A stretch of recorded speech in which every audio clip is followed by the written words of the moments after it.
American society, especially in New York, and of American politics. So I felt very much at ease there. Actually, they were more critical towards American politics than most people in Germany. So I really liked being there. It was coming home to that culture where, as a child, I had been immersed in. And so after the death of a salesman, I got an offer to do a film in Louisiana with an all-black cast, so that again was wonderful. So finally I met these black guys who'd been driving the trucks. I actually adopted 2 black welfare kids there. So I'm 5 times grandfather in Louisiana. Because they went back and had a lot of children so far. I did Margaret Atwood's Handmaid's Tale with Natasha Richardson, who passed away. And we went to preview The Handmaid's Tale from New York in a shopping center in Boston.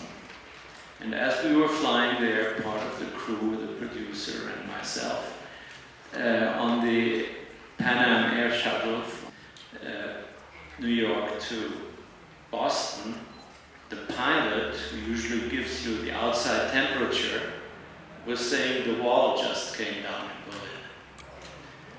And the whole plane was exploding, and with applause. And I was very moved, and I realized that the freedom is not only a politician's word. So I liked my Americans even more for that. But also I thought, what are you doing here? You should be in Berlin. And I went back to Berlin. And that's where I'm living. This was 20 years ago. My daughter is 19 now, so you guess what happened.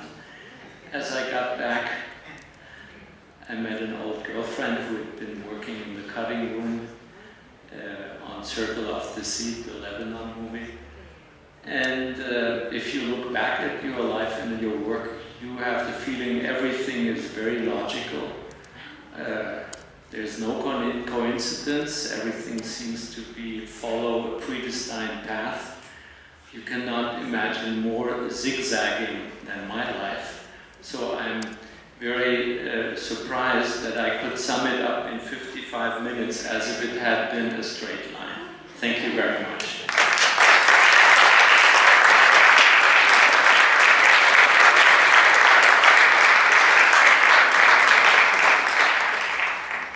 Thank you. Now I understand you would feel like Q&A. I understand for the journalists among you that we will have some whatever, in a smaller circle conversations, but please I'll take, let's say, 3 questions before introducing my film. Yes, ma'am.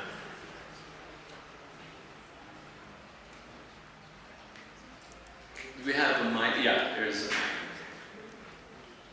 Hola, buenas noches. Yo soy Kiara, admiradora de tu trayectoria. Me gustaría preguntarte acerca de todos los retos que puedes tener después de tener un Oscar como productor. Los retos que te hace pensar en, ya tengo un Oscar en mis manos. Ahora, después del Oscar, ¿cuáles son mis nuevos retos? A lo mejor para tener otro u otros premios. También acerca de tu proyección de la cultura de Alemania, como representante de los alemanes, ¿qué es lo que más te interesa mostrar acerca de Alemania? Y la última, que como, aparte de periodista, soy música. Entonces, como música, considero que para la academia y para toda la gente, una de las cosas más importantes al ver las imágenes, al ver un film, es la música original. Si esto te atrae, si te interesa la música original, cómo es, si has trabajado esta situación de hacer música original. Pero para mí es importante. Muchas gracias, sonó bastante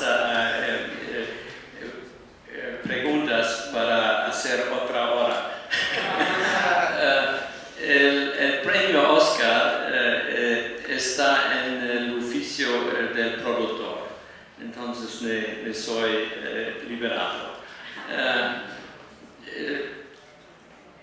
Premios siempre bienvenidos, pero más importante es saber el contacto con el público.